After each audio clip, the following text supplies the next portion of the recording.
Do you have to track macros? Well, let's start at the beginning. First of all, macros stands for macronutrients, and they are carbohydrates, fats, and protein. So when we say it fits with our macros, it means that we're aiming for a certain percentage of our daily calories coming from each of those macronutrients. And a common goal percentage might look a little bit something like 40% carbohydrate, 30% protein, and 30% fats.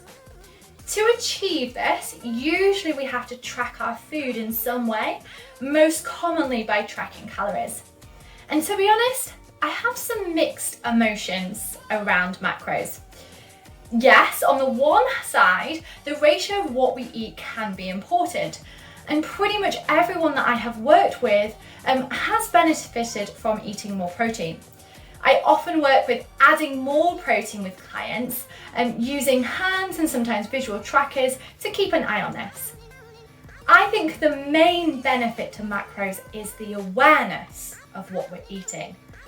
And this awareness is incredibly important, but it can be achieved by a variety of ways, not just macros.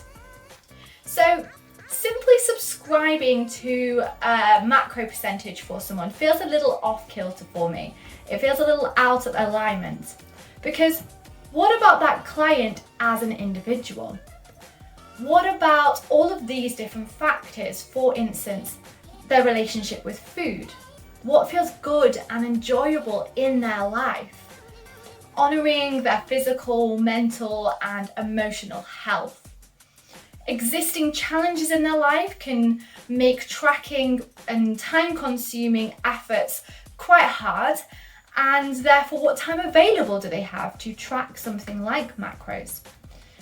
And also maybe what works long-term, when they don't want to or can't track what's going to work sustainably. And then finally, what about the quality of the food? If we're just hitting these three categories, are we actually giving an education on the quality of food to make informed choices? And are we putting this into the perspective of honouring our body and our health? So to answer your question, do I need to track macros? Before I give you that, like and subscribe this video and head to the description section to sign up to my mailing list, and you can get a free copy of my Getting Started plan or Get Fit plan, and keep in touch. Okay, so my big answer is no. For most people, it's a no to tracking macros. Most people just do not need that overcomplication. Macros are for when we have nailed the basics consistently. And they're for when we want to get super specific about our goals. For example, an appearance-related goal if we're appearing in competitions, or a sport-related goal for competing. What I believe we need to do is focus on the basics, the sleep, stress, simple, gentle nutrition habits and movement. Because how many of us can say we do those consistently? And we need to focus on our relationship with food, our bodies, and our health. So a percentage for me simply does not do that. It's like being preoccupied with figuring out a food intolerance, but ignoring a massive stress issue and sleep deprivation in someone's life. It might be like taking an expensive supplement or vitamin pill, but massively overlooking the lack of nutrient-dense foods elsewhere in our diet. And it's like obsessing over bicep curl variations, reps and form, but not recognizing the effects of a largely sedentary lifestyle.